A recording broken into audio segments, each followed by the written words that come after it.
Sanjaya Uvacha Vishvatu Pandavanikam Vyudham Duryodanas Svada Acharyam Upasangamya Raja Vachanam Abravit Drishtva tu Pandavanikam Yudhang Duryodhanastada Acharyam Upasangamya Raja Vachanam Abravit. So Dhritarashtra inquired from Sanjaya, Kimakurvat, after my sons and my brother's sons assembled together for fighting, what did they do? This was the inquiry. So, to encourage him, because Sanjaya could understand the feelings of his master, that he wanted the fight, no compromise. Kshatriya spirit, let my sons and my brother's sons fight. That is Kshatriya spirit. My sons are 100 in number and they are only 5. So certainly my sons will come out victorious and then the kingdom is assured. That was his plan. So Sanjaya, his secretary, could understand the feeling. Of course, at last he would inform differently. Jatra Yogeshwaro Hari. At last he described, my dear sir, you do not expect me. It is not possible. Because the other side is Krishna, Jatra Yogeshwara Hari, and the fighter Arjuna. So it is beyond your expectation of victory.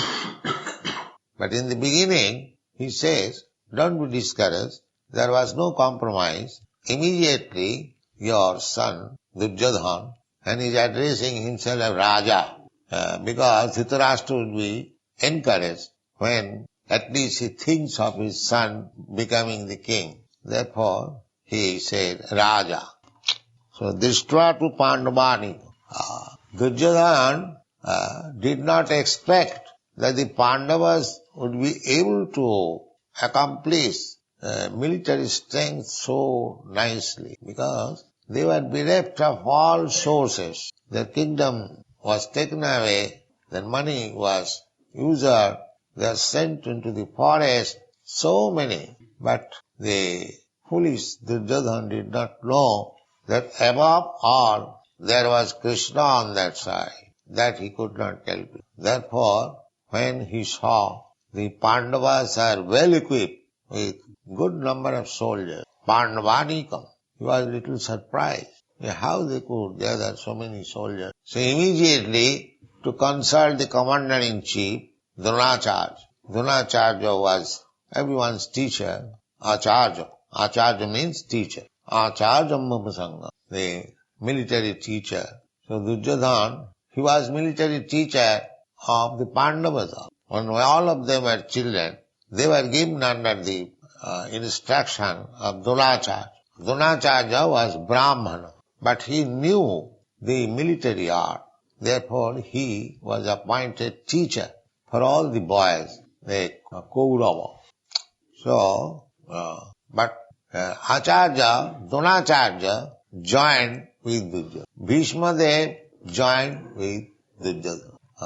None of them joined with Arjuna, because Arjuna or Maharaj Yudhishthira was not king at that time. The financial control was not in their hands, and these people, sons of Dhritarashtra, they were on the government political power. The financial control was in their hand. So they were giving enough money for maintenance. So Dronacharya and Bhishmadev, so they felt obliged.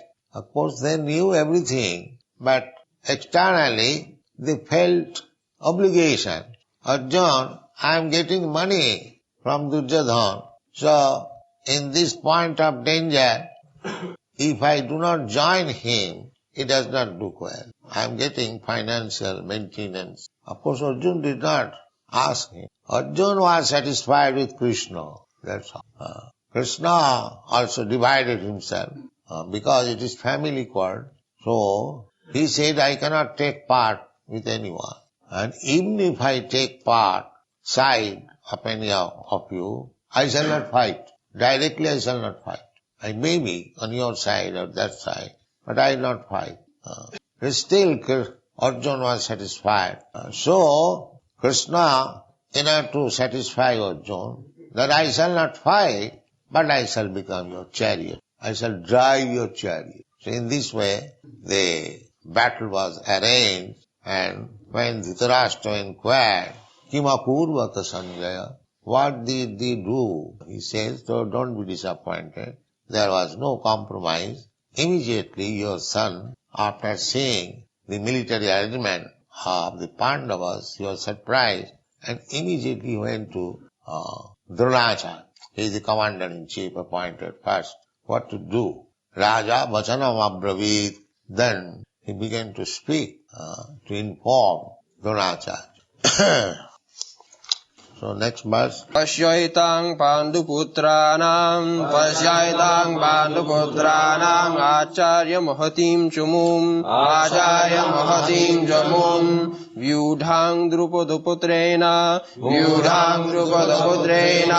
tava shishyena dhimata Pasyaitang panduputranam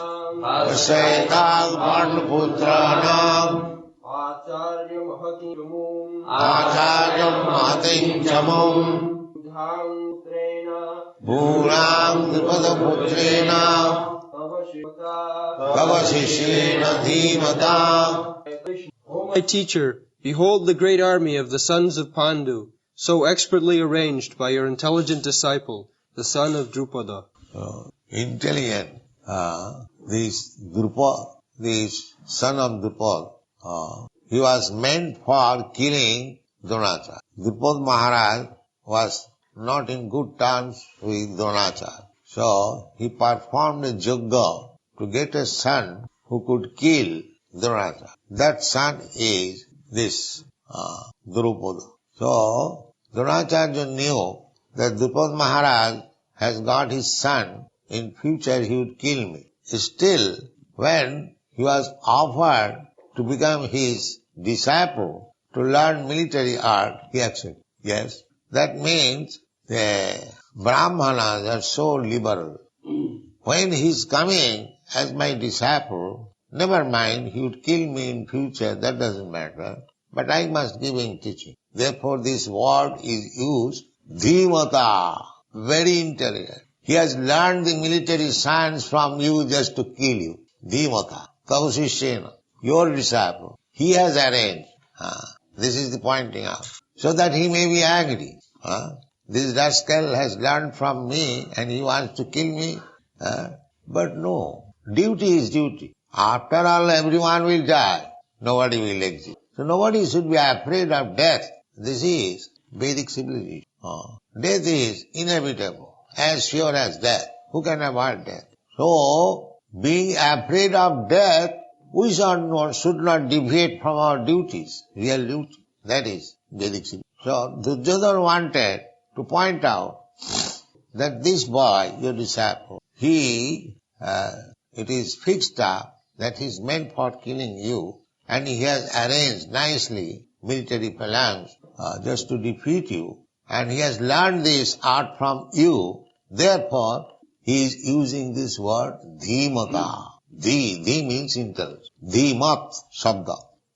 Dhimat. Dhi means intelligence. And mat means one who possesses. Astathe matu pratta. When one possesses something. In this sense, this pratta, in Sanskrit there are prattayas. So matu pratta. So matu, from matu it comes to mat. Sanskrit language means it is so reformed that each and every word has significance. Not that like your English language, beauty but beauty put. No, not like that. If you say beauty but, you must say beauty but no, you change. Beauty but, beauty put. Why? This kind of change cannot be allowed in Sanskrit language. If the you means just like beauty but, then it must always mean like that. No change. So, dhimata, dhi means intelligence. Dhi means intelligence. So one who has got intelligence. Every word is used with full meaning. Sanskrit language is so nice. Therefore it is called Sanskrit. Sanskrita. Sanskrita means reform. And the alphabets are called Devanagari. Devanagari means these alphabets, just like in Europe, the Roman letters are used. Similarly, in the upper planetary system, these alphabets are used. Devanagari. Used in the cities of the demigod. And the language is called Sanskrit. Most reformed.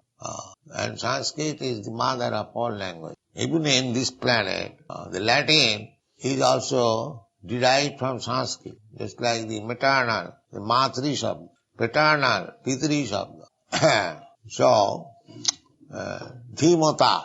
So, here the writer is Vasudev.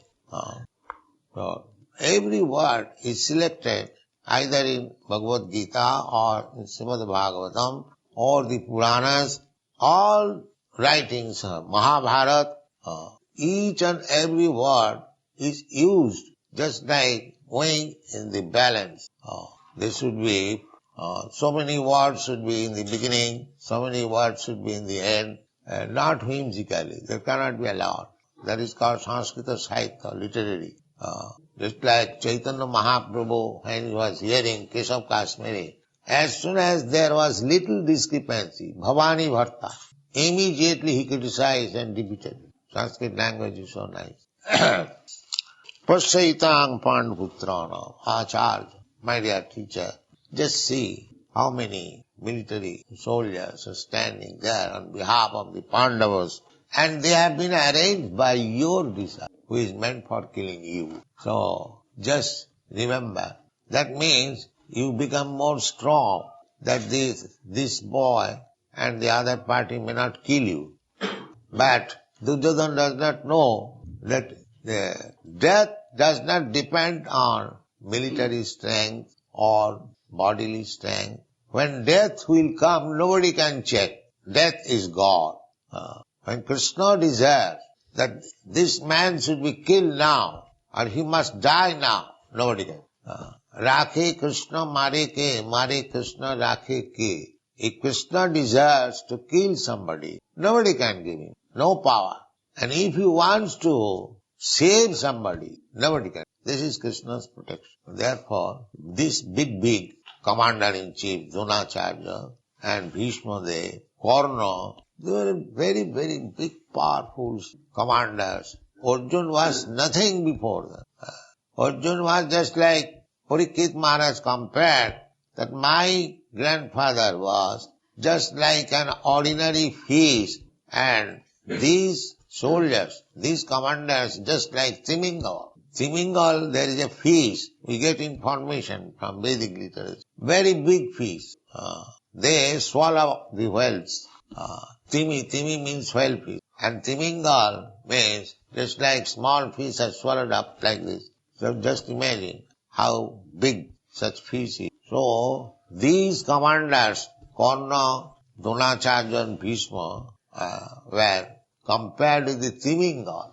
And Arjuna, although very powerful, he was compared with Timi. So Parikshit Maharaj admitted that it was not possible for my grandfather to win over the battle before this big commander. It is only by the grace of Krishna he was saved. So the conclusion is, if Krishna saves, nobody can kill. And if Krishna wants to kill, nobody can. Therefore, our conclusion should be that we should always be under the protection of Krishna. Avasya rakhive Krishna. This is Saranagati. Saranagati is surrender. Surrender means that I am surrendering to Krishna with full faith that he is quite competent and able to give me protection.